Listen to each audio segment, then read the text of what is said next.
Hope you guys are ready because hockey is back and we are live. Hockey royalties back in action here. We are talking about the land down under, the rookie tournament, and all the fixings getting ready for this upcoming season. So get in the chat, like and subscribe.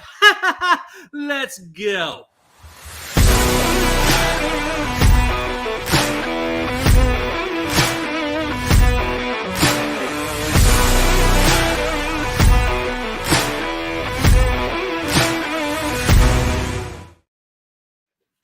I mean, I don't know if you guys can tell that I'm pumped, and I hope you guys are pumped. Everybody in the chat is pumped.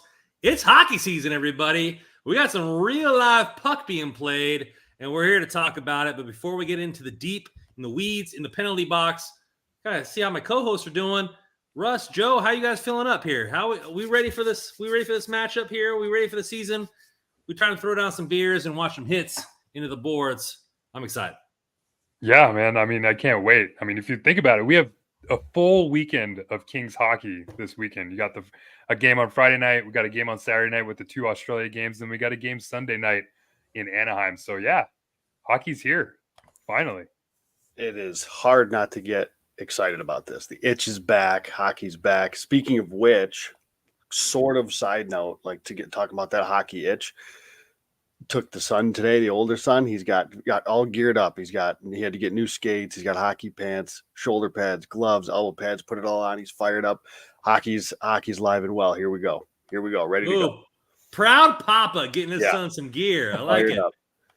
So how old is he? And then where? Like it's like is it like Mighty Mites in football where they're just a bunch of like amoebas just going around?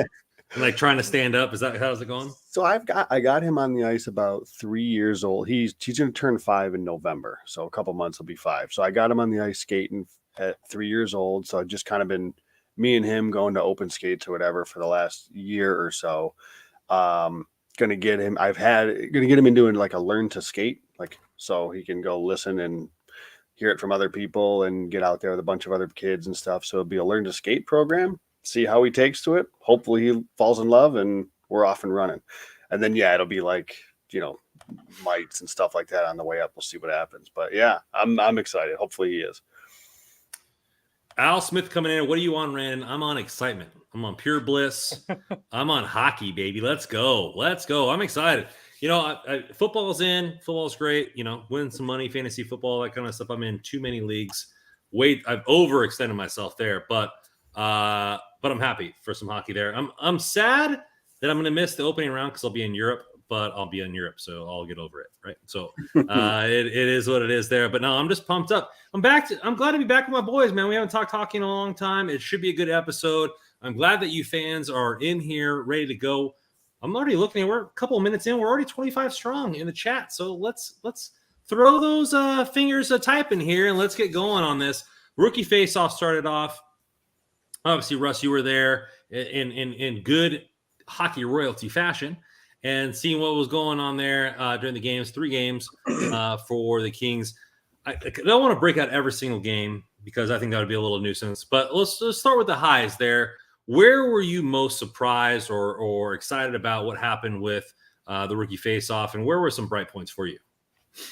Yeah, the rookie face-off, another – I guess a fun event. I mean, it's always a good time. I met a couple fans down there.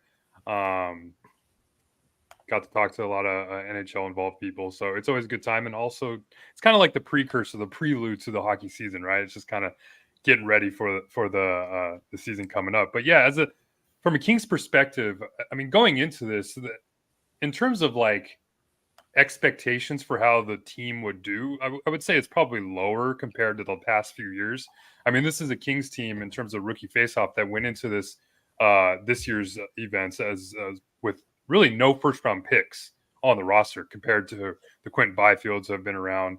Brant Clark participated last year, Alex Turcotte and all those players. But so this roster had a little bit more roster invites included in it, and then I guess maybe I'm not sure, but the highest pick player that the Kings had was like a second rounder. But all in all, I mean, from my perspective, all the players that you perhaps wanted to see do well, in my opinion, did really well.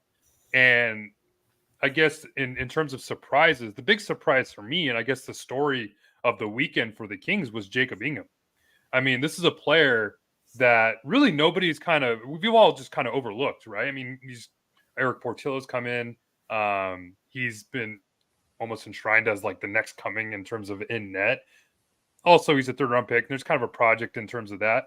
So Jacob Ingham's kind of been flown under the radar, and a lot of it had to do with his injury last year, where he pretty much missed all last season due to back surgery from an injury in rookie faceoff last year in San Jose. So, I mean, that first game, it was just like watching that game and how Jacob Ingham performed through that first, I guess, 30 minutes or so, because he came out about midway through the second period. I mean, he was the best player on the ice for both teams. When you are able to save 29 shots in the time that he was on the ice and like midway through a game, he gets a full game's worth of action in his first game back. I mean, you could just tell like the emotions were also glowing when we talked to him after the game too. He talked about it, how everything that had kind of taken him off the ice and all that work that he had been through in terms of rehab and the surgery involved, it was all going through his head at the start of the game. But once he kind of got into the action, he just felt comfortable. And like I said, when we talked to him after the game, it was like it's weird because he's almost just started to get emotional talking about it, and like almost got me emotional because you can just see the way he's talking about like how he writes like something to prove on his helmet, how he's coming to the season with something to prove, and then he's talking about just his first hockey game in almost a year. I mean, it was just a great story, and it's now become a player that I'm going to be rooting for the coming to the season. So definitely the MVP of the weekend for me was Jacob Ingham, and it's going to be a fun story to watch for him, how he goes with the year. Hopefully, hopefully he gets an ice back after that game and gets going ready for the season. Joe, I know you rewatched a little bit of it there going on. Where was one of your bright spots there in what you saw? The two that were not really a surprise, but it was just kind of, as Russ said, the guys that you kind of expected or hoped to be the better players. They sure looked the part. I really liked what Laferriere and Pinelli. They looked really, really good. But again, more or less expected. So I was like, just more like, okay, kind of easing the mind. But for me, I had kind of a couple of players that I really enjoyed watching. Kim Nusiainen I've liked since he came over to Ontario. Yeah. I remember when Randon I don't remember if it was Making It Rain or if it was after the fact, but when Nusiainen was somebody that was ending his season over in Europe, and I was watching video of him in Europe, I'm like, I like this kid quite a bit. Love the skating. Good puck mover, can run a power play. Like he's a good little player. And then on the power play, he sits in the crease, even though he's like 5'7". Like he's just doing like liver shots to the defenseman, like getting the position and stuff. I love, man. Guy's a sap. I like him quite a bit, and he could see an even more even bigger role in Ontario this year. So he's somebody that I definitely have an eye on, and somebody else that really caught my eye on the blue line was Angus Booth. I thought this kid looked pretty good. Of all the defensemen I did not see all of the games, but in the game, what I was able to see, Booth and Nusiainen looked far and away the best two defensemen. I really liked Angus Booth quite a bit. A little bit bigger, of course, than Nusiainen is, but again, smooth skater, can move the puck well. He played some power play time. His instincts too, like there were a couple of moments where he would like have a give and go play, jump into the play. Like I really like what he brings to the table, and conveniently enough for the both of them, they're a couple of left shot defensemen. And lastly, a player that stood out to me that I came away impressed with was a player that I came away impressed with last year at this time. Like I really liked Atu Jamson last year. He was solid, like an under the radar, unassuming, but really good puck protection, good handles on him, smart player. You can tell the way he reads the ice, his vision. So again, like I don't want to say that I was like, oh, okay, good. He looks good again. And I didn't want to take it for granted because I liked him last year. So I'm getting a little bit more excited about Jamson than maybe I had been, say, a year or two ago. But so those were a few of the positives that stuck out for me. I mean, Yeah, I thought you were in getting terms of into his. I thought Right, you were right. getting into his lettuce Wow. a little bit, and That- then that you was talked about about his to board say. plays, but Jamson a top shelf lid there going for everybody. I really like what you were saying there with Kim Nusayanen, and I want to get into this. A lot of people are reiterating what you said, and we talked about it in that podcast about how you need a veteran that needs to show himself that he's a veteran, that he needs to dominate the ice. He needs to go in there and, obviously the Pinellis and the Laferrières had a great tournament, but we're talking about Kim Nusayanen, right? I mean, he's a little bit older. He's played in Europe with men. He's got that graduation, kind of flew under the radar last year, didn't really take that next step, but he was on the ice, and a lot of people in the chat, I mean, right here, like, Uro's coming in. Kim was looking really good running the power play in Finland before coming to the Yeah, he US, was. right? Mhm. Nusayanen really opened my eyes. He's really fun. Love how he gets back to when he gets a little bit too deep. So he's able to get play in the offensive zone and get back and recover in the defensive zone. And Nick Froman coming in here saying Atu Jumps Hair was the MVP of the tournament. I agree of that. So Kim Nusayanen, obviously left side of the D's have been a huge topic in the last 2 years. He's not that big, strong defenseman. He's not going to make you. He's not going to punish you with the hits. But he's a puck moving guy. Joe, you love the puck moving guys. You love the guys that are able to facilitate the offense. Mm-hmm. What have you seen from Kim Nusayanen? And then Russ, I want you to piggyback on him after he gets done. Well, similar to what you would just kind of hit on a couple of the pieces. Like when I didn't know, I'll go back a little bit. So I didn't know a ton about the player, but when, again, I think it was right around the time when his season was in, I think he came over around the same time as Hellenius, I want to say. Was it a season ago or a season? It was, Yeah, I believe he came over after finish. Yeah. The You're prior season, not this past season, but Yeah. the season before, right? And so I started watching some clips of him and some video of him, and I'm like, oh boy, this is a player. Like, this is somebody that, obviously we'll see how it translates when he comes over to North America.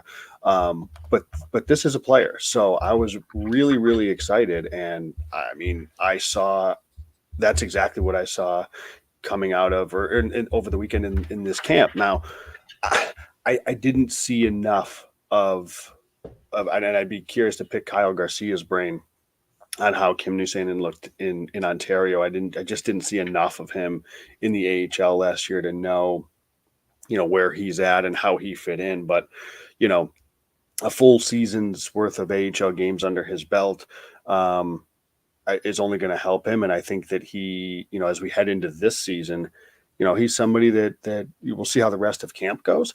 But he's certainly somebody that's like, hey, if he continues to play big minutes in Ontario and plays a good role, if something happens in LA, maybe he's somebody that gets a call to in an injury situation, for example. I mean, I don't think I'm not exactly going to put him in the competition for that third pair D, because I don't think that's the case. But he's at least somebody that hopefully, and I assume the case, that the organizations, certainly got their eyes on. Yeah, I totally agree. I think it's a player that now we're seeing this almost offensive talent come to fruition a little bit more with his game. The last few times, I agree. Like, I'm with you where I didn't really pay much attention to him in Ontario, and I know he's probably playing behind like a Tobias Bjornfoot and down the left side, and Jake Mavarari probably too as well.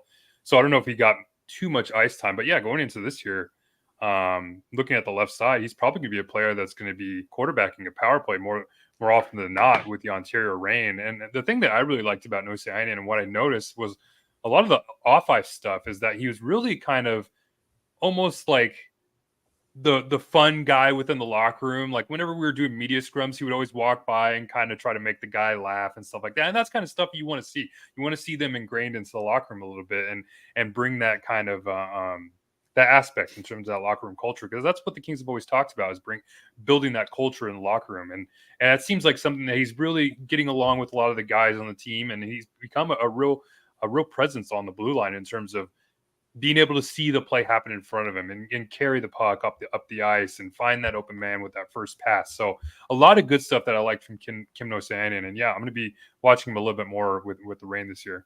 I hope he does get a larger role, because you're right. I mean, when you've got Bjornfoot and Moverari along the left side there in Ontario, he probably didn't quite get as much time as maybe he could. And that he could still very well be behind them this year, but I kind of would like to see them thrust him into a more advanced role, just to see how he handles it, because I think there's a player there. I think they're going to take a step back on the reign. And as far as the blue line is concerned, you have Jordan Spence competing for an NHL roster spot. You have Brant Clark competing for an NHL roster spot. So Nusayanin could be that number one power play. If they send one of those previously mentioned guys down, maybe he's number two. So he might not be, normal 5-on-5 first pairing, but you could see him working some power play time in there because his skating is undeniable, and he's able to find those good passes, through different defenders, through the sticks. I really like what he brings to the table. Shorter guy, but a lot of. I don't think he has the tenacity of a Torrey Krug, but he has that kind of skating style where he's not afraid to go to the net. He's not afraid to abandon his post for an offensive opportunity. But he's a very good skater, and I think that it's something that you need to watch for. Maybe if multiple injuries happen, he gets a cup of coffee. But I'm more intrigued of him working his way up the ladder of the AHL. So maybe by the end of the season, he is defenseman, lefty one, and power play one based on what he's doing. Yeah. The other lefty in number one draft pick of this year, Russ, I know that you sent out a tweet, or not a tweet, you sent out a private message in our group chat about Dvorak. But Kyle Larson is saying, what do you guys think of Dvorak? I didn't think his skating was bad enough to not to be an NHLer, still young. But Russ, you weren't impressed during the rookie faceoff. Yeah, I mean, it's hard to look at these performances in rookie faceoff and come away with a lot of negatives, because that's not really what these things are about. I mean, the thing with Dvorak, I think we look at is we probably give him a little bit more hype than usual, just because of, like, if there was a first round pick in this year's draft, we probably wouldn't be talking about Dvorak as much as we are. But because he's the first pick of the draft that the Kings had, there's a little bit more of a spotlight shown on him. So when he comes into this rookie faceoffs, when he comes in the development cap, everybody's gonna be looking at him because he's the new guy. He's the new guy, the highest draft pick Kings have. So when I'm watching him play, I mean, we've read the scouting reports. We've heard about his skating from Scott Wheeler. The Kings maybe feel a little bit differently. So I wanted to look at it a little bit more objectively when I'm watching him play. And I see some of that negative aspect in terms of skating. There were times where he maybe was trying to do a little bit too much. Maybe that Brant Clark kind of style where he's pinching up boards, trying to make something happen on the offensive zone. And he would get caught up ice quite a bit. It happened, maybe 4 or 5 times throughout the weekend, and it turned into odd man opportunities the other way. And unfortunately, like with his skating ability, it takes him a little while to get kind of transition back to defensive style. But with Dvorak, I think he had a decent weekend. This is his first rookie faceoff, so it's kind of like hard. He's coming into a team in an environment he's thrust brand new in, right? So it's hard to be so hard on the player, but there were some good things that I liked about Dvorak that I hadn't really noticed before. I think he's got a really sneaky good shot from the blue line that kind of jumps off his stick that I was pretty surprised about. And then he plays really well in one-on-one situations, whether it's along the boards or he's defending the player right in front of him, backing up into his own zone. But in terms of offensive play, like reading the play, it's definitely a contrast from what we've seen in the past from like a player like Brant Clark. And I don't want to compare the two, but I'm just kind of saying, this is a player that's going to take some time to develop. You can see obviously you can't teach size, and he's got the reach involved with being 6'5", but there is some, I guess, parts of his game that need a little bit more work, and just kind of by what they've released in terms of the training camp roster, it certainly looks like they've already sent him, or he's going to be going back to Europe, because I haven't seen him on any of the rosters in training camp so far. So that looks to be the case, which I think is the right decision, because you want him to keep percolating over there in the Czech league. So there were some things I liked from Dvorak, but I can tell he's going to be a little bit of a project. He's an 18-year-old, big body prospect who has some deficiencies.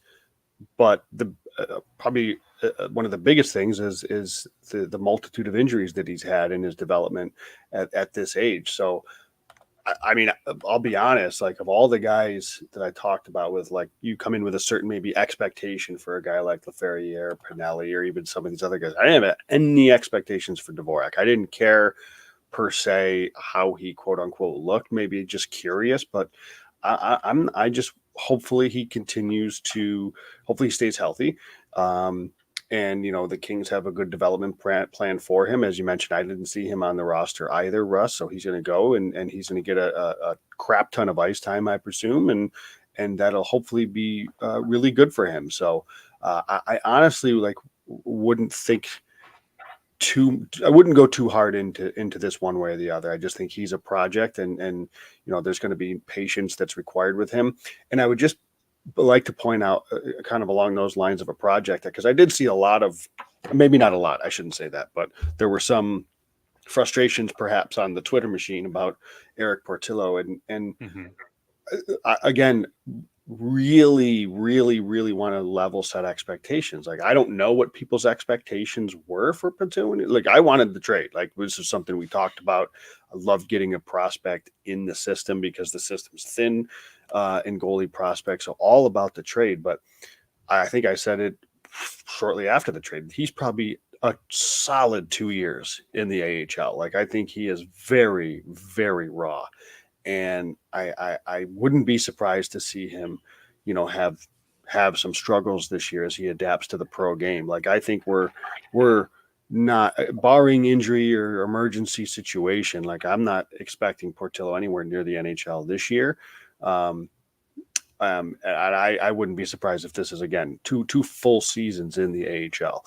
Never know. He could be a goalie and win a Vezina in 2 years. What do I know? But hashtag goalies, right? Exactly. They're crazy. But no, I really think that this is another guy that people really have to be patient on. Don't go crazy when, you know, he has a bad couple of months in Ontario, because he's adapting to the pro game. I think this is going to be a big adjustment for Portillo. So I just want to throw that out there to make sure expectations are kind of level set. Yeah, I totally agree. I think this is another case where the expectations are probably a little inflated just based off the circumstance, right? Yeah. I mean, you just look at the Kings pipeline in net, it's Eric Portillo. So everything that Eric Portillo does is going to be under a microscope. And like, I'm totally with you. Like, when he came in and there were goals being let in, like, sure, you can say there were soft goals. It is what it is. But I mean, this, like you just said, he's going to be a project. He's come in as a project. Nobody's expecting him to get NHL games this season. And if he does, there's probably something bigger going on. A bigger problem is going on. And yeah, I agree with you. I think another maybe 2 years is what we would see in the AHL with him on the reign. Wouldn't be the worst thing. So yeah, he's going to be a project. We have to wait to see a little bit more. But that's kind of why I go back to Jacob Ingham, because you look at the Kings pipeline in net, and this is really, I mean, anybody can just take the reins and be the number one goaltender in the Kings organization in terms of prospects. So if Jacob Ingham, who can continue to build off of this momentum he's got going from him from the rookie faceoff, can continue that into, which would more likely be some preseason action in these first couple of games, I would expect. I mean, that's going to be another player we have to watch in net, and not just Eric Portillo too. So I'm excited from both the goaltenders, and it's just, I guess, it's something to look forward to in net, where we haven't really had that opportunity in the past in Kings prospects. So Carson McNitt coming in here. Thank you for coming in the chat. I don't think I've ever seen you post a comment here, so appreciate you listening to the pod. Portillo is a project, but goalies take a while to develop. I have faith. It's his first pro season. I'm not expecting him to kill it. I'm going to play a little devil's advocate here, right? Played for Michigan. Was a top goaltender 2 years ago. One of the best goaltenders in the NCAA. Had a down season because of the team. So was he carried? Was it a circumstance of just having a down season? So I think there's a lot of things coming in here for me that I'm a little bit concerned about. He hasn't had one practice game, rookie face-off where he stood out as a contributor or as a guy who could stop pucks. He's allowed pucks in every single time. So for me, it's a little bit of concern there. Like, hey, this guy's a big 6'6" stalwart. Like, show me something. Like, give me one good glimpse, right? Like, if we're going to talk about Byfield later, but Byfield showed glimpses. And then you're like, hey, I need production. Like, I haven't seen a glimpse from Portillo. And so let me just finish, Joe. I think that I'm not and there's no expectations from Portillo for me. So where those things are coming in here, and I'm like, hey, I haven't seen anything or this or that or what's going on. Yeah, that's a harsh criticism. That's accurate criticism. But I'm not expecting him to come in and play the second half of the season for the Kings. Yeah. I'm not exactly expecting him to go have a 1.5, goal per average for the Reign this season. I'm just saying that he had a great season. He was one of the best goalies in the NCAA. Then had a decent season, and then hasn't had any good tape or games for the Kings. Period. So where is this here? Did he have a miraculous season because Michigan was one of the top 5 teams in the NCAA and they carried him, or does this kid actually have talent? I just have questions. That's fair. And listen, I think he's a raw talent.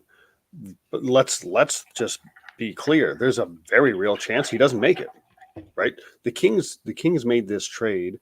I guess I'm not going to pretend to be in their front office, but there's a glaring need in the organization for goaltending prospects. The Sabres had a plethora. The trade just made sense, and you didn't give up a significant asset to do it. Not knocking the trade at all. I love the trade. Yeah. So I guess all I'm saying is just it's a dart throw, and that's fine. So I actually just don't. I see what you're saying. Like you want to see something. It's going to take a while. So I guess I don't. Is it a dart throw, Joe? 3rd round pick isn't nothing.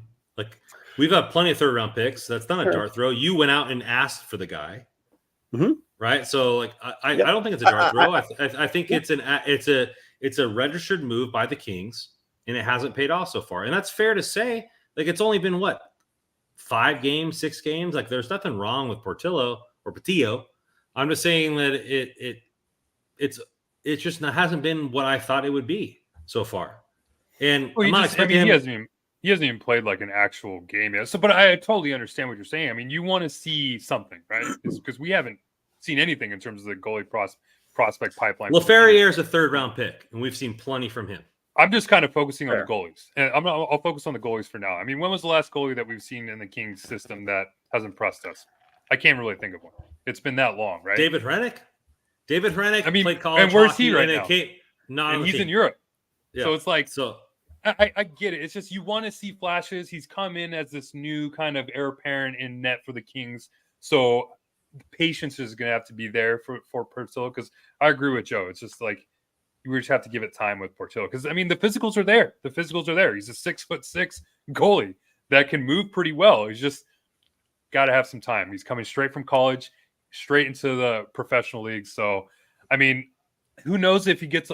I would expect him to get a lot of time with the Ontario Reign, but I mean, with how Ingham performs, it'll be interesting to see how they split that too. Because I'd be kind of down there.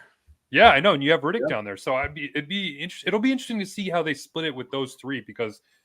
I'd be a little disappointed if Ingham kind of continued this momentum throughout the preseason, continued to show a lot of the flashes that he showed in the rookie faceoff, and then they just sent him to Greenville, because I want to see a little bit more out of that. I want to see him continue that momentum with the Ontario Reign. I want to ask you guys this, because I didn't come up with this, but it stemmed from the NFL allowing 3 quarterbacks on the team, or to suit up on game day, right? I mean, obviously they have the e-bug and all that kind of stuff like that, but the 3rd goalie doesn't count against the cap. I think that might be a situation for the NHL there, right? So, hey, you have all 3 goalies. The 3rd one doesn't count against the cap. He's just there in case of injury, but you're not having to stash him in the AHL where he's taking time away from players that, I mean, Riddick doesn't need to play NHL games.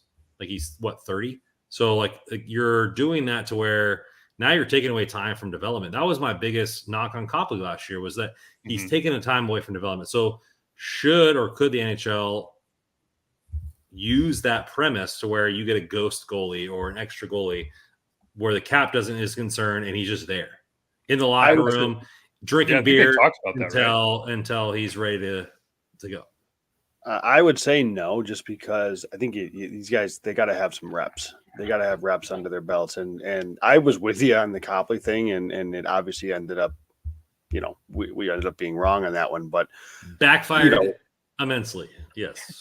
he played, but he played a dozen games or so in Ontario. So I think the reason that he earned the call up was because he played a dozen games and he played well. So I would rather somebody, if Riddich is going to be a guy, because chances are, if we say this as we sit here before camp officially kicks off, like certainly he's the next man up. You would imagine if something happens to one of Copley or Tablets, you kind of want him playing. Mm-hmm. You want him to get at least some time there, because if something does happen, you're going to need him. You're going to need him sharp. Let's throw it over to the forward group here. And obviously the highlight of the tournament was Laferriere and Pinelli's connection. Obviously Chromiak had some goals there and everything like that. Pinelli has been one of my favorite prospects, over 50 goals in the OHL, just lighting the lamp left and right. Laferriere dominated the NCAA, fan favorite coming in there. Should have got a cup of coffee last year. Come on, McClellan, what are you doing? Just get the kid a game. Mm-hmm. Let him go bucket list for the last. Should have got that Ducks game, that last yeah, game. Bucket list for 82. He should have been there, but it is what it is. And both those guys showed up for the tournament. Russ, you said their chemistry was on point. I mean, you multiple tweets there. People were seeing it there. Is this the future second line for the LA Kings? Maybe 4 years down the road. I mean, maybe. I mean, the way I'm so excited with Alex Laferriere. I mean, every time I watch this kid play hockey, he's the most entertaining player on the ice when he's on the ice. He brings a physical element to the game. He's able to score. He skates really well. I mean, there's just a lot to like with Laferriere, and it's just a player that I glow whenever I watch him play, just going back to Harvard. So to see him now kind of develop this like Bash brother chemistry with Francisco Pinelli, it's like they're almost like very similar, but very different at the same time, where they kind of look the same when they're on the ice. And maybe that has something to do with the numbers. One was 78, one was 73, and their size a little bit. But Pinelli maybe plays with a little bit more finesse, has a little bit more fancy to his game, I guess, where Laferriere is just kind of like that bull in a china shop where he's just going to make things happen, but then also gets to the front of the net and then put bodies on the board. So, I mean, man, I just can't get more excited over what I'm seeing from Laferriere. And sure enough, he brought it again this rookie faceoff. And that was where I talked about where the players that you expected to performed. And Laferriere did just that. So I'm just excited to see what he can do with the Reign this year. Yeah, you could see the playmaker to kind of shooter type of chemistry and combo that they had with Pinelli being kind of the silky playmaker and Laferriere being the shooter. Yeah, that they looked really good together. A guy I want to throw, and I know we talked a bit about Jamson, and maybe we can come back to him too, but I want to throw another name in there, Russ, just to get your thoughts on him, because I thought he surprised me. I was like, okay, he was noticeable. I thought he looked okay. And I'm not even just talking about the fight, but Caleb Lawrence looked like he belonged. Like he didn't look out of place out there. And again, I know this is a guy that's been on a little bit, but as a prospect, but I kind of liked what I saw out of Caleb Lawrence, and at least somebody that, maybe if wasn't really on my radar, maybe now he is. I don't know if you saw what you saw of him you saw a lot more of the weekend. So yeah, definitely saw a lot with Caleb Lawrence. It's easy to see a guy who's 6'7", 6'6" on the ice, and he's big kid. I mean, and I also heard a lot of Caleb Lawrence on the ice because he's a chirper out there. He loves to talk. And it's funny because after the first game against San Jose, the two teams got to the center ice, shook hands, and did the whole thing. But then after I think it was the Coyotes game. I want to say the Coyotes game. The two teams didn't shake hands. And a lot of it was because there was a lot of jawing going back and forth as the two teams were leaving. And Caleb Lawrence was the main player that was kind of involved in a lot of that. So, yeah, he's an exciting player. And it's funny. He's almost kind of like a Samuel Hellenius a little bit, where he's just a big physical dude, physical guy. But then I think Lawrence has a little bit more offensive game to him. Yeah, and you saw that a little bit. But, yeah, I agree with you. I thought Lawrence had a good weekend as well. A guy that maybe played one game before the draft because of injury. So a big unknown, offensive skill. Maybe King's got a gem there. I think we're going back to here. Lieb comes in, says, hey, I like Zemer too. Absolutely zero first step. But once he gets going, he's got the skill and can eventually get going. Jimmy Benn vibes, very raw prospect. he wasn't really raw in the minor leagues. Lots of goals, lots of finishing ability, but he seems more like that dancing a puck in a phone booth type guy, to where once he's able to shoot, he's able to pass, he's able to do what he wants to do within a 3-foot area. Russ, what did you see from him going into the face-off? Yeah, I like Zemer. Plays very physical, almost kind of got that Dustin Brown element to his game where he's just going to finish every check that he gets a chance. Yeah, I agree with Lieb. I mean, he wasn't the best skater on the ice. He get the puck on his stick and then kind of take him a while to kind of get going. But yeah, I mean, once he's in the offensive zone, he's definitely one of the more creative players that the Kings had, and he played a lot of power play time for the Kings. So yeah, I mean, if you give him time and space, he's definitely able to make things happen. He's just a little bit more work in progress in terms of his skating ability. But yeah, he's going to be going back to the WHL, and I'm sure he'll be lighting the lamp just like he did last year with them. Yeah, another stint down there will probably be, that'll be good for him. I didn't want to come in with any huge like preconceived or notions or any expectations for him. I guess because I was so excited after the draft pick about him, I thought he was one of their better picks. I was a tick underwhelmed in watching over the weekend, but I'm not losing any sleep over this. There's a talented player there. Be interested to see how this season goes in the WHL. Lieb talks about what you're saying. Coyotes game, Lawrence and Doan were jawing nonstop during the entire game. One thing I'll say about that is, I mean, Josh Doan plays just like his dad. He looks just like his dad out there. It's crazy. I mean, just physical, like Lieb said, jawing back and forth. I mean, the Coyotes.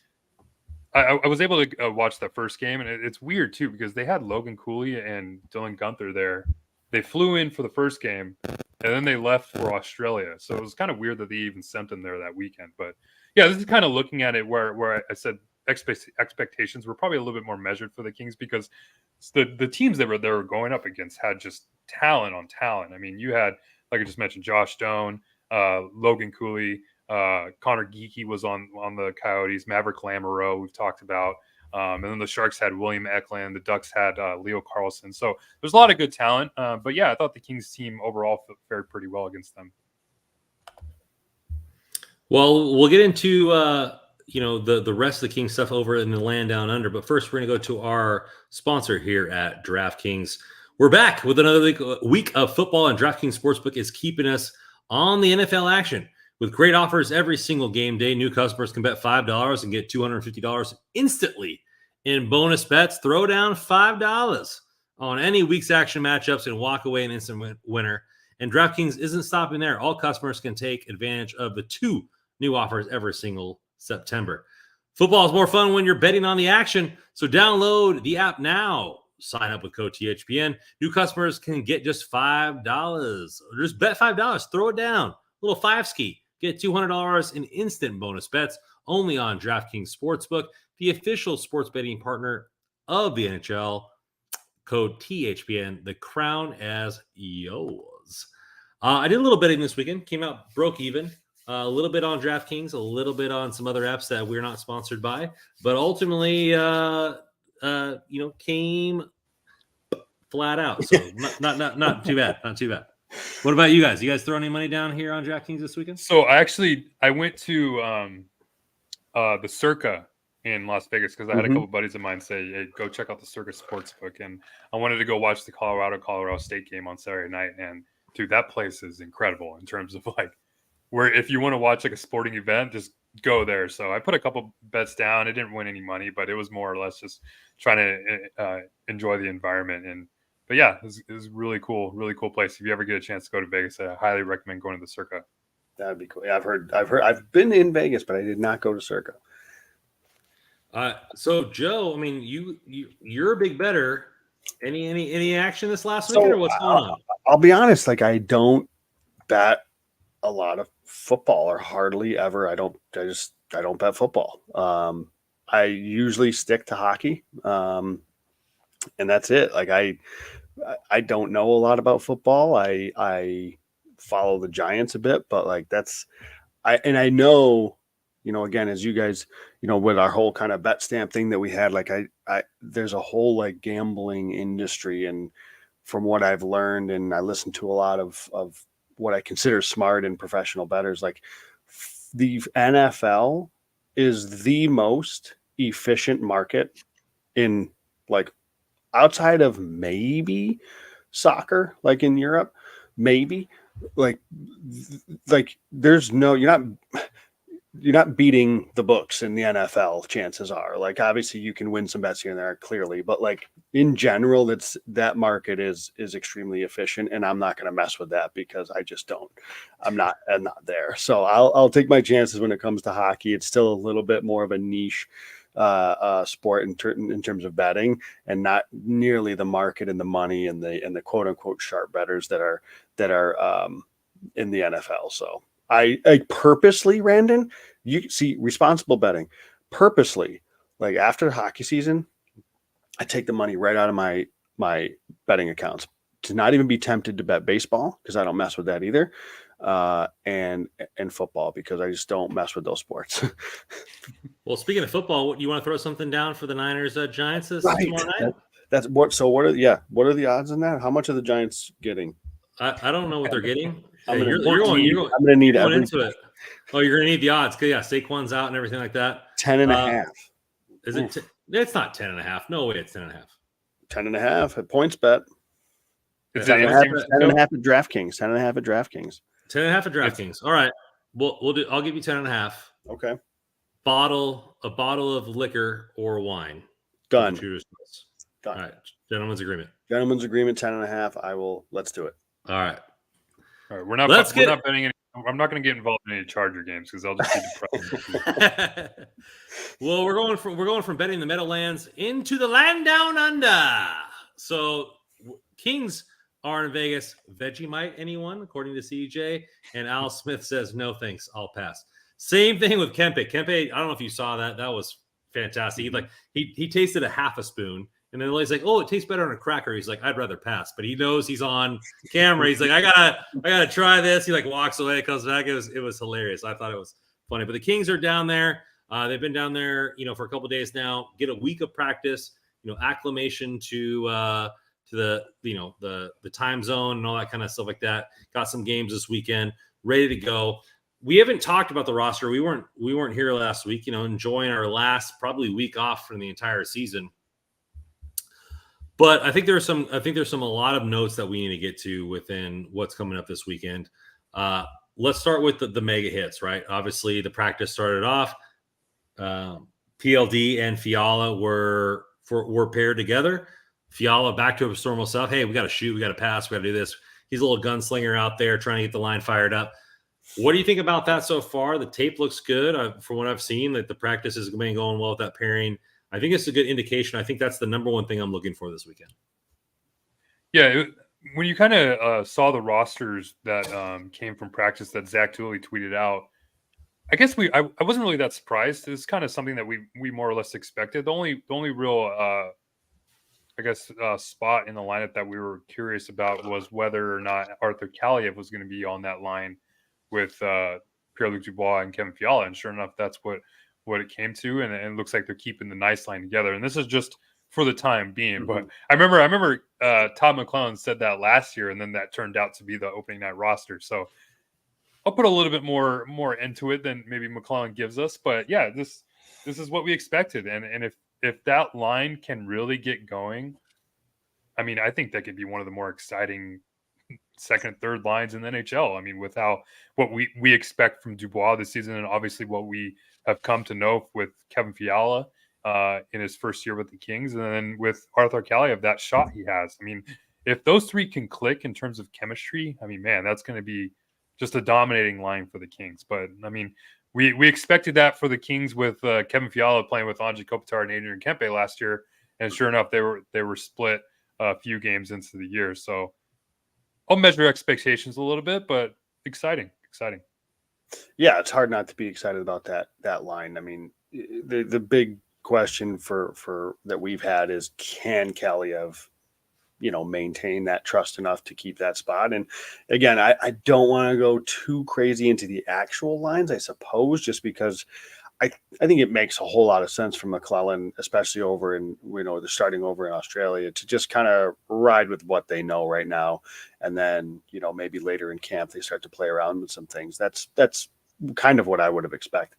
But yeah, there's a lot of potential there. There's no question.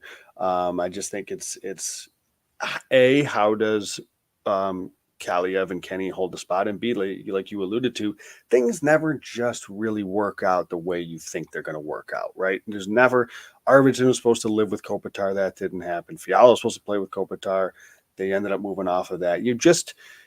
As things kind of evolve here over not only camp, but then the first 2-3 weeks of the season, you're going to get a flow of some things. You're going to see how things play out, and you never know how the lineups kind of ultimately settle, because it just rarely works out as you expect.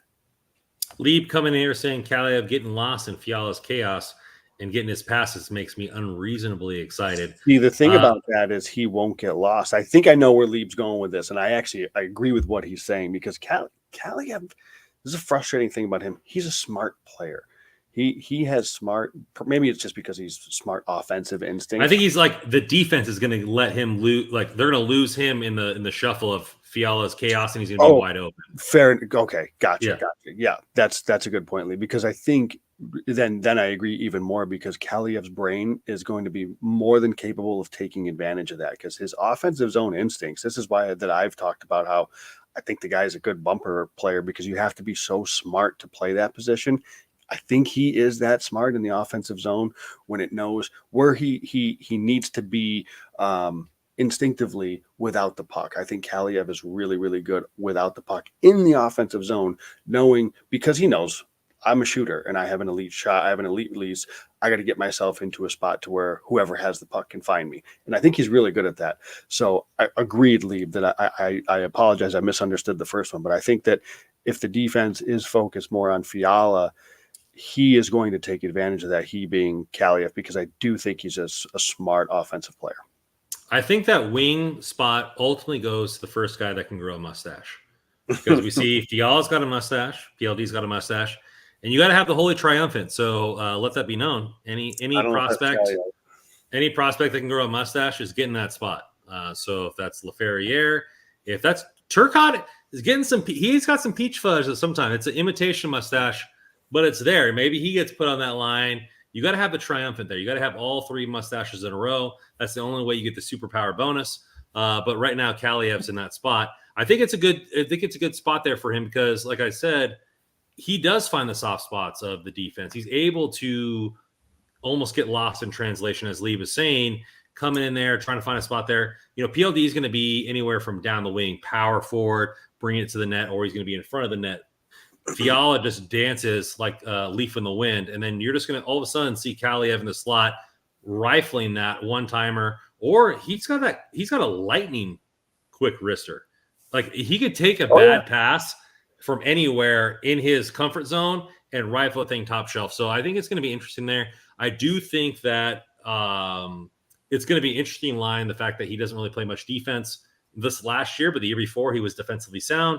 Fiala just does whatever he wants, and PLD is going to have to carry that line. So it's almost like Fiala's not a jigsaw piece at all.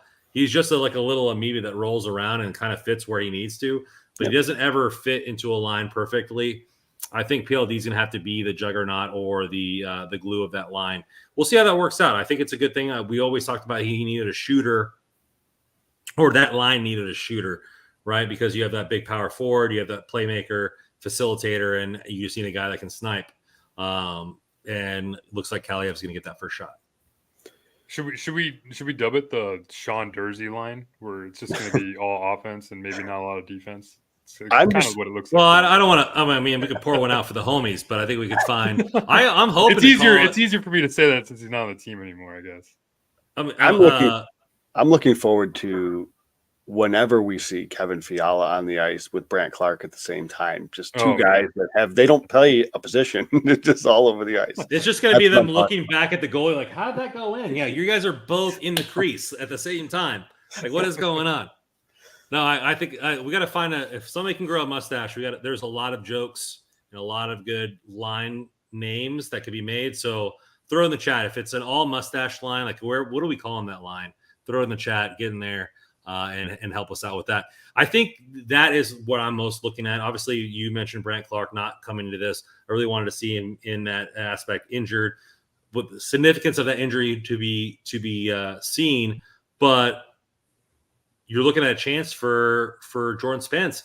It's not lost on Kings fans what Jersey was able to do in that season was build time, build equity within the organization, and able to perform that year. This is Jordan Spence's opportunity. Had equity in the playoffs last year, really didn't get that opportunity, and now is able to really shine coming here in Australia. Where do you think this starts for the defense there on that right side without Brant Clark there? How can Jordan Spence capitalize? Yeah, it's his spot for the taking for now. He's definitely got the head start for it to be playing in these games. So, I mean, you look at that third pair, it's kind of what we all expected, right? With Andreas Englund on the left side and Jordan Spence on the right side. Yeah, start there.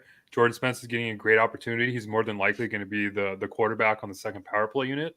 So, I mean, if he can take that spot and run with it, then we'll more than likely see Brant Clark. I'm sorry, Randon, but we'll probably see him in the AHL for some time. I don't know how long it'll be, but I wanted to ask you guys. I know the report came out that Brant Clark is going to be, I guess, without contact for 7 to 10 days. Were you still surprised that he didn't still join the team in Australia? Because for me, this is obviously probably going to be a player that's more than likely going to be involved on the NHL roster and be playing with the Kings this season, more than likely than not, and who knows when that'll happen. But I would have expected to see him actually just go with the team, whether or not he was going to play at all, and just experience the Australia trip with them and practice with the team when they're there. What did you guys think from that? I'll be honest, I didn't think a whole lot of it. I know Zach Dooley had a tweet earlier. I don't know if it was today or yesterday that he had talked to Rob Blake and had said that it's not a serious thing and that he could open the camp in LA with the group in LA, and that the timeline just didn't work for Australia. I don't know. Perhaps, I mean, if he can actually start camp and skate, they're probably like, well, if he can't play, there's just go to LA and play and open up camp, skate, get on the ice and play, and be a part of camp there. So that's kind of how I looked at it. Was, it's a lot travel wise, and if it's just going to be for, to be a part of with the guys, I mean, I kind of get it, but for a kid like that, if there's an opportunity for him to skate, I think that's probably more important. But I don't know. I think it's a fair question, but for me, it was all negative. For me, it was all negative. Not just because I don't get to see him play. No, let's diagnose this. I think the only reason that he's not on the plane is that this is a swelling type of injury. So we're talking about knees, we talking about hips, that type of thing, right? Elevation, that kind of stuff, inflammation, all those types of things. Kopitar talked about multiple times with the Salt Lake City stuff, all that kind of thing. You're looking at bonding with the group, bonding with the boys. If he's a part of this team for the whole season, you want to get that bonding moment, like him skating on ice and rehabbing for 7 days when the team is skating and doing practices in Australia right now, where he could be skating uncontactedly. For me, it's a big deal. I just don't think that I'm not saying that his season is busted. I'm not saying that don't put money on him for Calder, even though I think Bedard is probably rigged. I think that you're looking at a player here that has done nothing but face trials and tribulations when it comes to making this roster. The first season, he had COVID or some sort of illness, wasn't able to practice, and they shipped him back to the OHL, and then or wasn't able to do. And then he got 9 games or whatever, and then shipped back to the OHL. And then he dominated. Then he came back in here, he got shafted for Canada's roster, and then he continued to dominate. And then he got allowed to be there and all this kind of stuff. I just think it's all back and forth, him and Ha. And Brant Clark seems like the guy that'll put a potato chip on his shoulder and let it crunch for decades. And so maybe this is the fuel for the Norris Trophy for this season, Brant Clark Norris Trophy. I'm sure those odds are plus 75,000. So if you want to throw a little $100 bet on that one, you might you might lose just $100. So I think that this might be something that fuels him, but ultimately it's a fun trip. You're going to Australia, you're having fun with the boys, you're going around. Like you look at all the pictures, like they're going to the rugby games, they're going to tennis, they're going to this, they're meeting other athletes, they're doing guest spots, they're walking around the city. Like that's just an event that a young kid would love to have with teammates that he's supposed to be playing with this season. I think that's a huge miss for the Kings. And the only reason he's not there is that the injury is more than what we think it is. Yeah. That's what some people in the chat are mentioning. That it's probably obviously we don't know the entirety of the injury, and maybe he's getting better treatment in LA as opposed to going to Australia. But I mean, Australia's not the middle of Africa. Like they have first world treatment there. Like what are we talking about? I think the other part could be, and I don't know the exact itinerary, of course, but like I think I think about the back end of the trip, like when the guys get back to Los Angeles. I'd be surprised if these guys probably get a day off or two like full days off, because just to kind of get reacclimated. So I don't know. It just thinks if you got a guy with an injury, that there's just a lot going on. There's a significant amount of travel. Maybe if this was in a different place that didn't take the toll that this travel does, that maybe he is on the trip. But I'm not reading too much into it. Again, I'm not discounting what you guys are saying. I get it. I think there's something to it. I will say, Randon, it took me way too long to get that potato chip joke, but I just got it and I love it. Yeah. Way too long. I'm here for the laughs. That's all I bring to this group here. You got the analysis from the other two, and I crack jokes, and maybe people understand them or don't understand them. That's why you're paid the big bucks. I'll note though, because I did listen to McClellan in his press conference before camp started, or before the trip in Australia, and he there was a question about Jordan Spence, and he spoke fairly glowingly of him, right? He understands he's kind of an unknown commodity, kind of outside the organization, but within the organization, he's somebody that they're very aware of. They know what he brings, and that they, even as a coaching staff, are rooting for the kid to succeed. So, I know Russ, and as much as I'd like to see Clark and Spence on the roster together, I definitely just lean more with for everything that you could say that Clark deserves to be there because of X, Y, and Z, I don't see how you can't say the same exact thing for Jordan Spence. So I just think that if I had to say somebody's got the leg up, and I'm not even talking about the injury at this point, I've thought kind of Spence all along. So we'll see how it shakes out, though. There's an opportunity. I thought that was a dad joke for a little bit. I thought you were trying to get back at me with a little leg up thing, injury humor, but.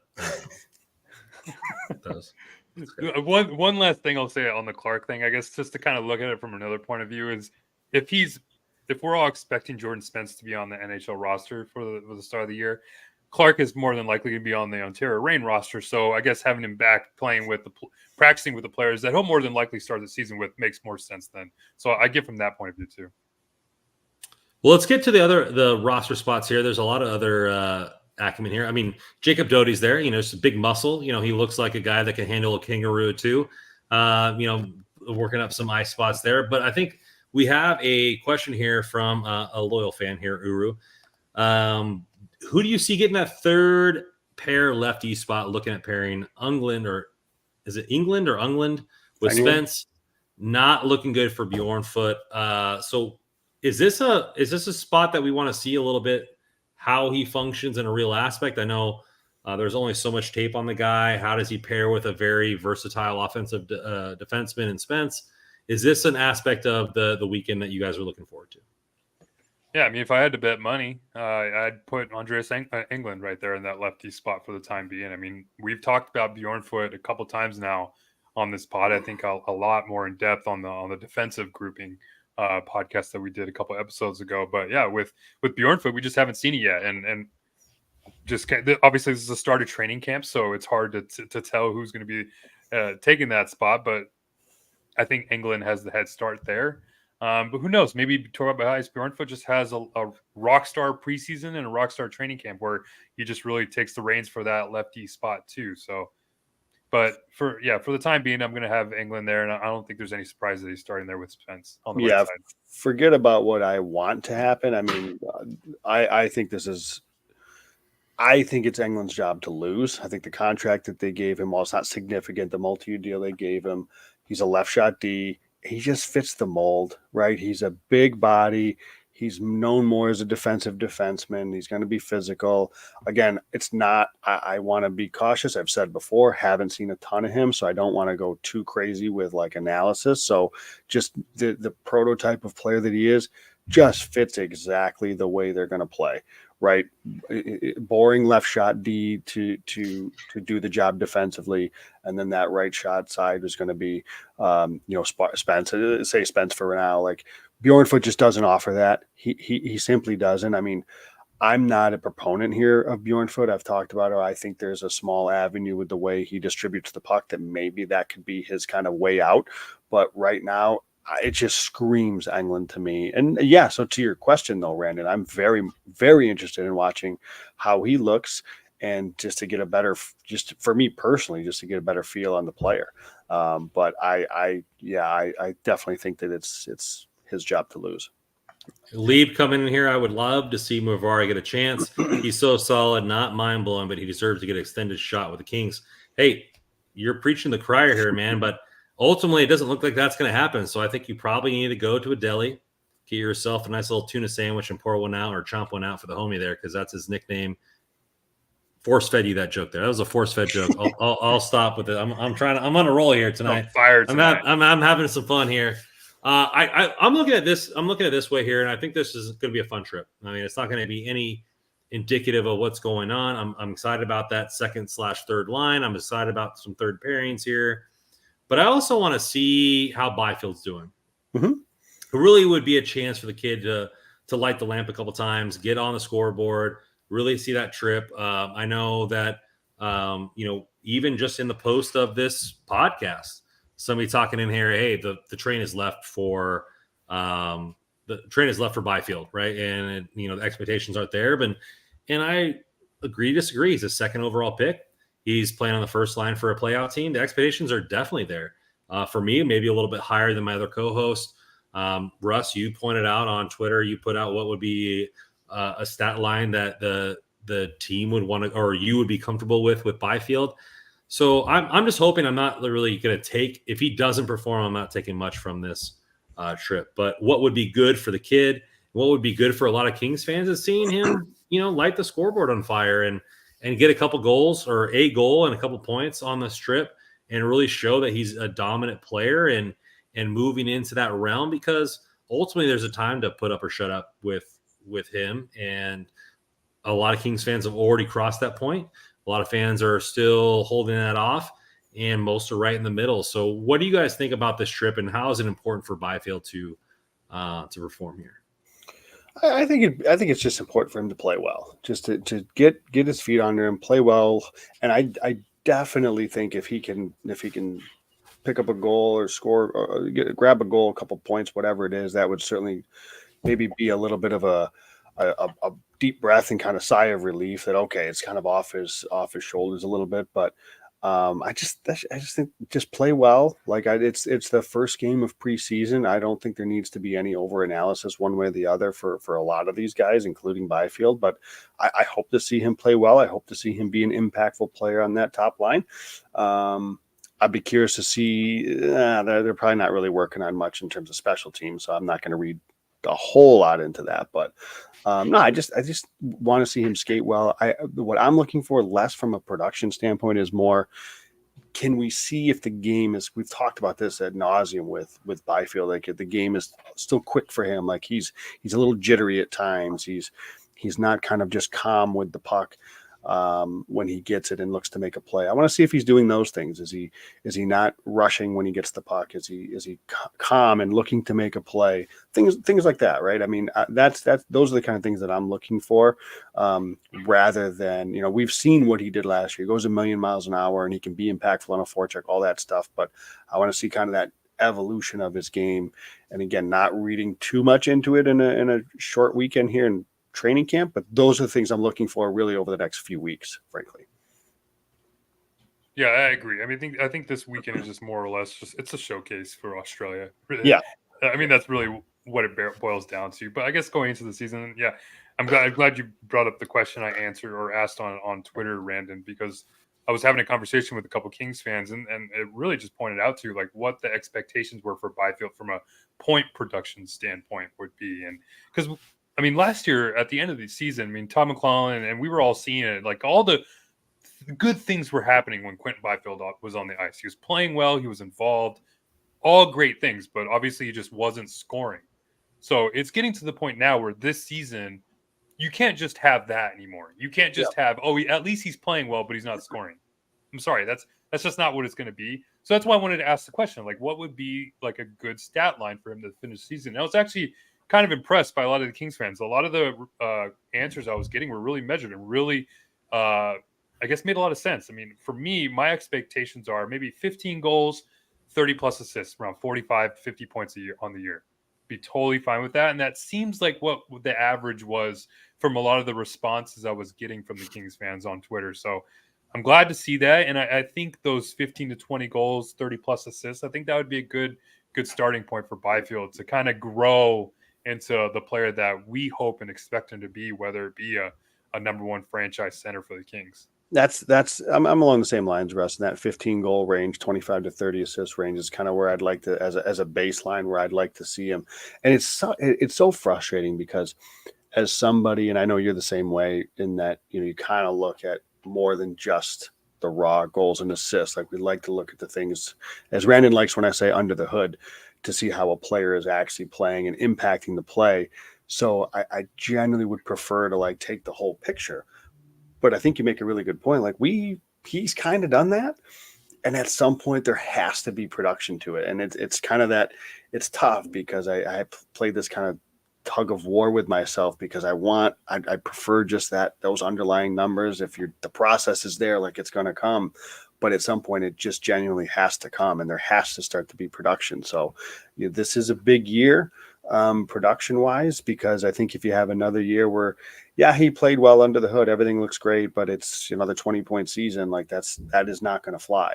So I would say at a minimum, something in that 40-point range. I mean, you have sometimes, the car gets you from A to B, but it's not a good car. And eventually you have to razzle dazzle. You have to pick up a girl for a date, and Quentin Byfield's got to get there. King of the Cup here coming in with 20 goals, 60 points.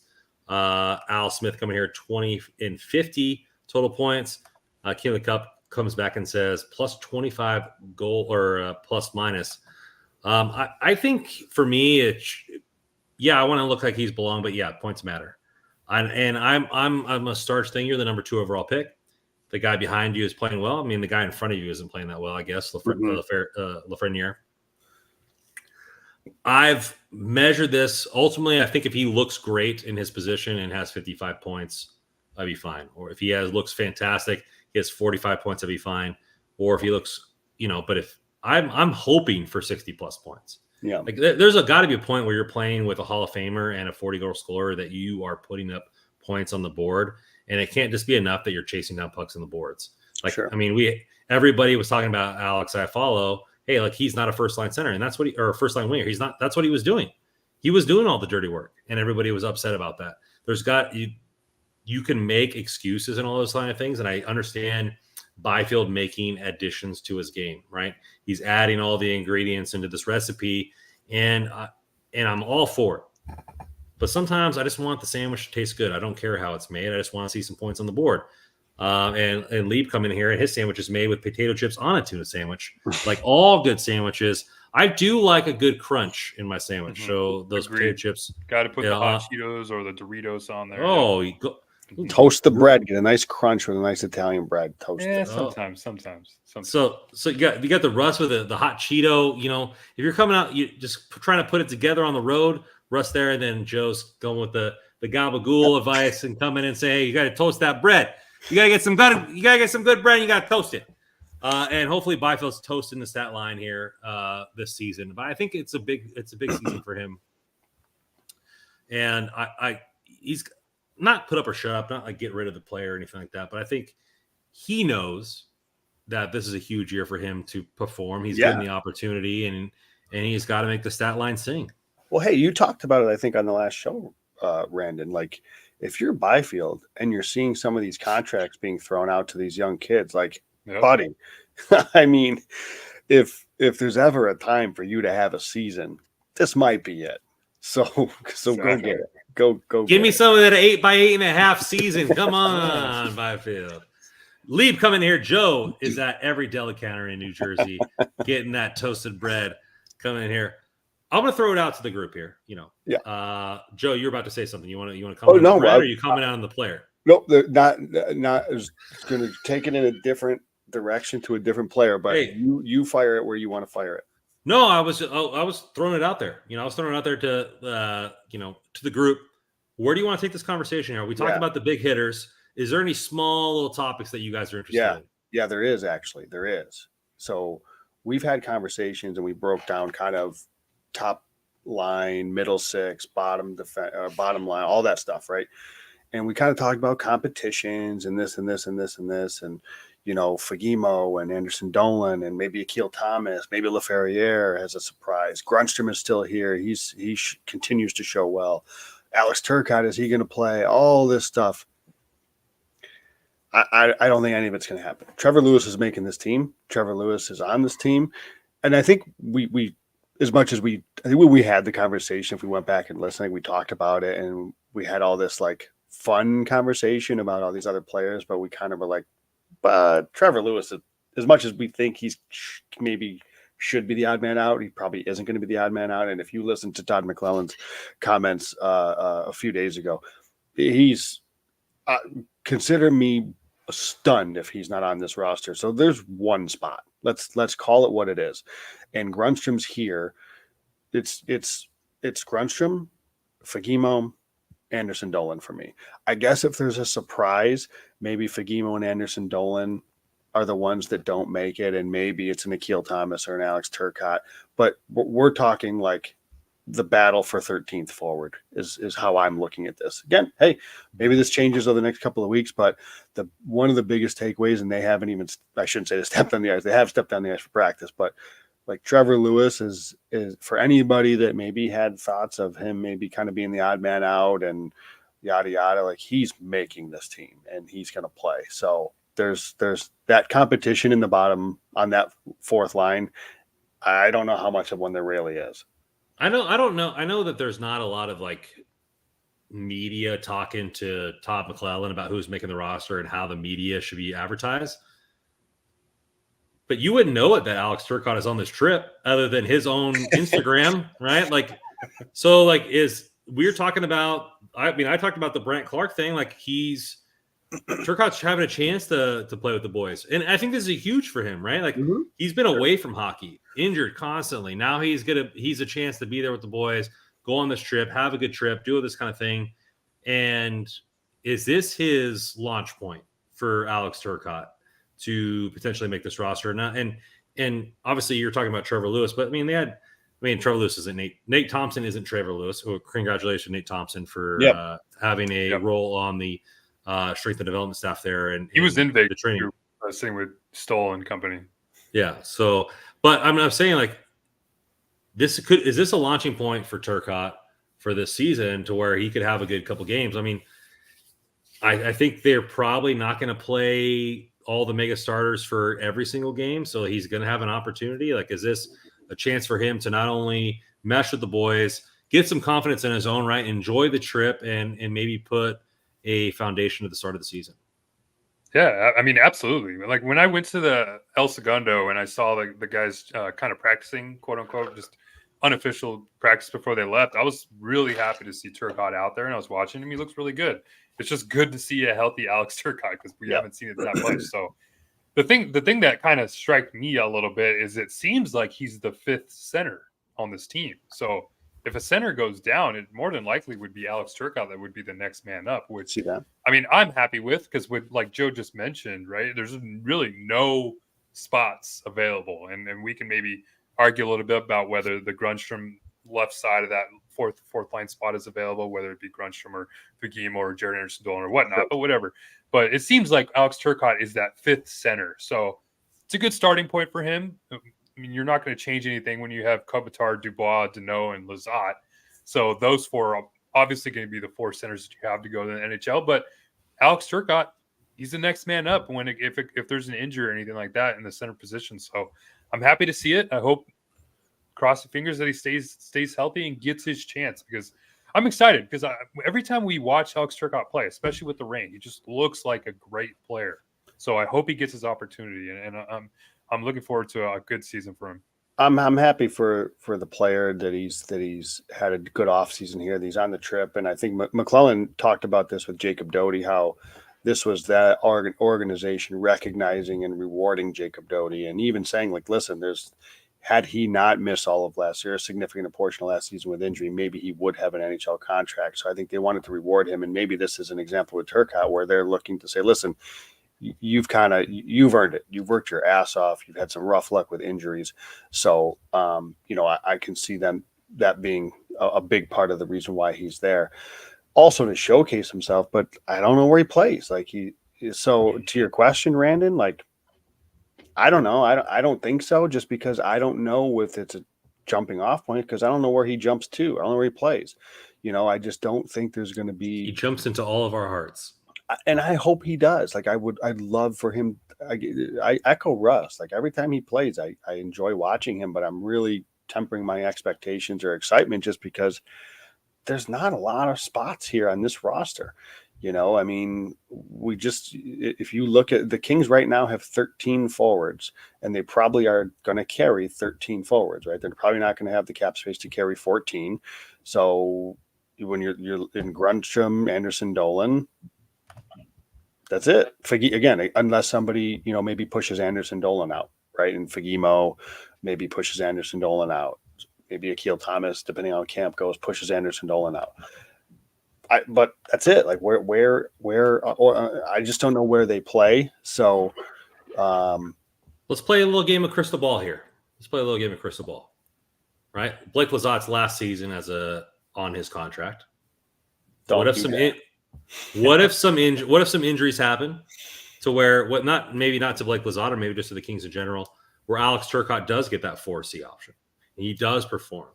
Does he now alleviate that obligation for Lizotte to be re-signed to where they feel confident enough for him to be in the organization? I think I just saw a tear come down Joe's eye right now. But I mean, it's funny that you mentioned that, because I was just going to say, like, if there's a player I want Alex Turcotte to just shadow, it's Blake Lizotte. Just do everything that Blake Lizotte does, because that will make you a quality NHL player.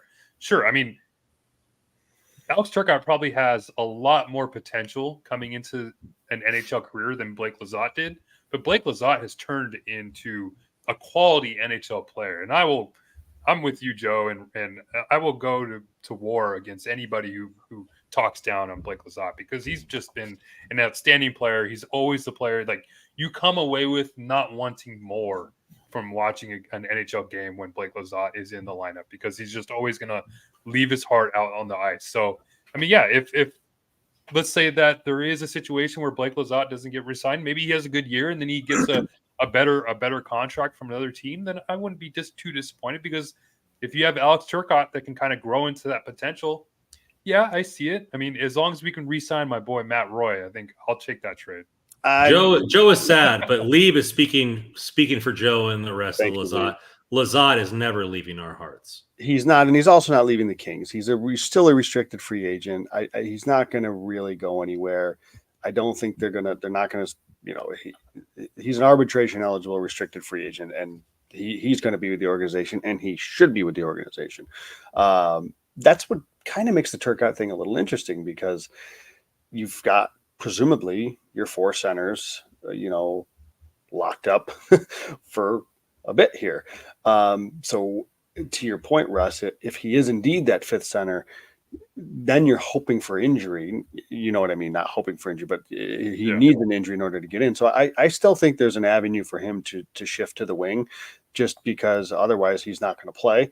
Do you think then sorry, Joe, do you think then he's more of a replacement for Jared Dolan rather than Blake Lizotte? Yeah. So my again, I guess where I thought maybe there was a battle for like 2 or 3 spots, maybe both wings on that line and the extra forward. I think really there's probably only one spot because I think Lewis is playing right wing. Even if Grunstrom isn't the everyday left winger, I think Grunstrom's on the roster. So I think there's one roster spot I don't think that, maybe it's a hot take. My opinion is there's one roster spot up for grabs, and that's kind of the 13th forward. Is that Anderson Dolan? Is that Fagemo? Is that Turcotte? That's maybe where the battle is, and that's how I'm looking at this. Is I think there's a battle for the 13th forward spot.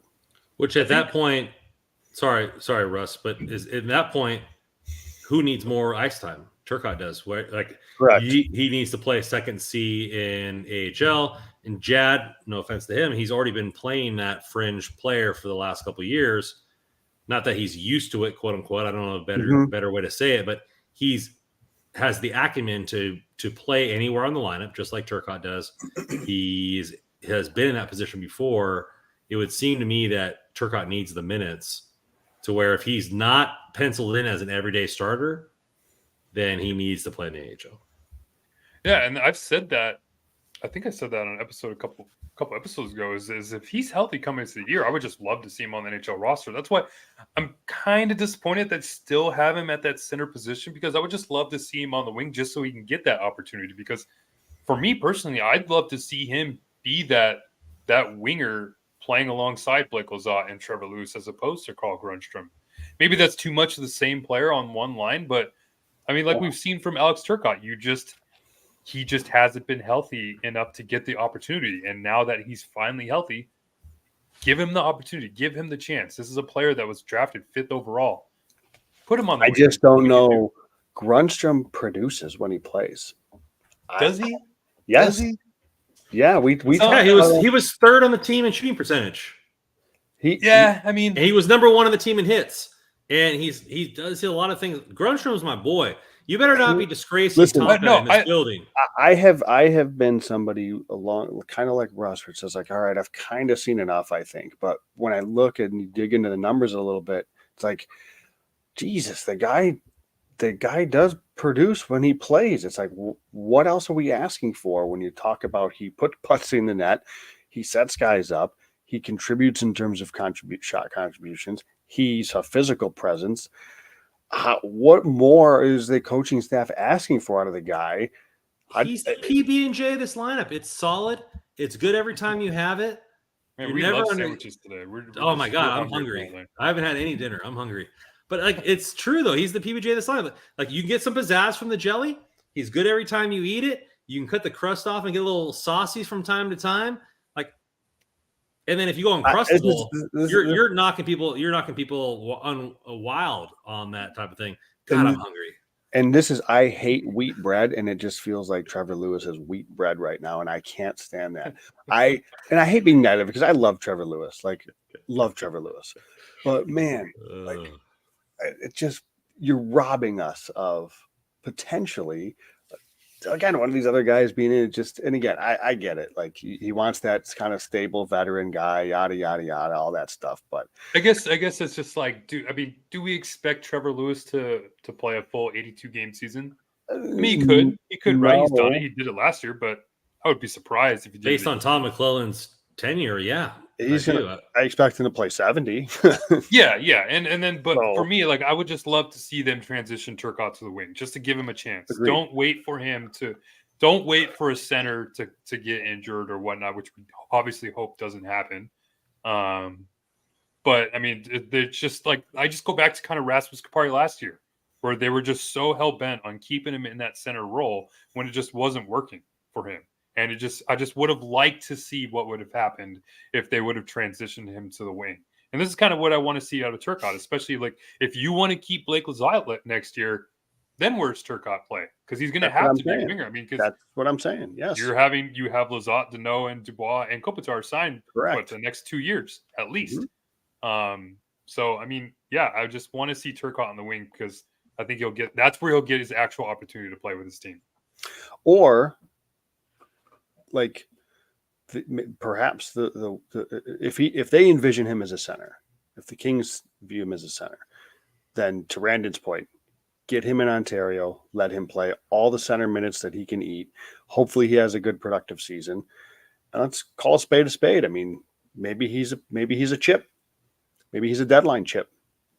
Maybe he regains some value and he's a deadline chip. I mean, I don't think we can sit here and say that anybody at this point, you know, we saw Gabe Velarde just had a kind of a breakout season finally, and he's gone.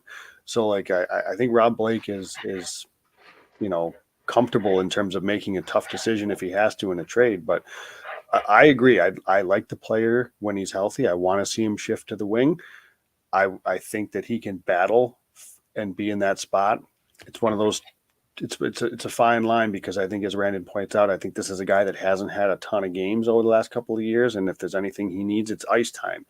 And if he's not going to get it on a nightly basis in the NHL, I think with other guys like Fagemo, for example, like, or he doesn't need to necessarily play every day. I don't think, right?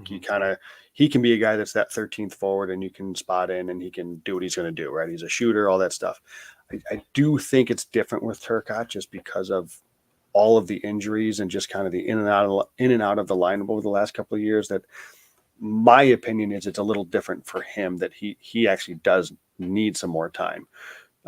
So I kind of buy into the AHL development a little bit more with Turcotte than, say, I do with somebody like a Fagemo. Yeah, and when you kind of look at the center depth of the prospects right now, I mean, we've heard Nelson Emerson talk glowingly about Samuel Helenius, about how he can be a future bottom six in the NHL, and if that's going to be with the Kings, then we'll have to wait to see what happens there. And then there's also another player that we haven't even mentioned, that's Akil Thomas. I'm really curious to see what happens with Akil Thomas, and then also, since he's getting the opportunity to train with the team in LA, he'll more than likely get a chance to showcase himself during some of these preseason games.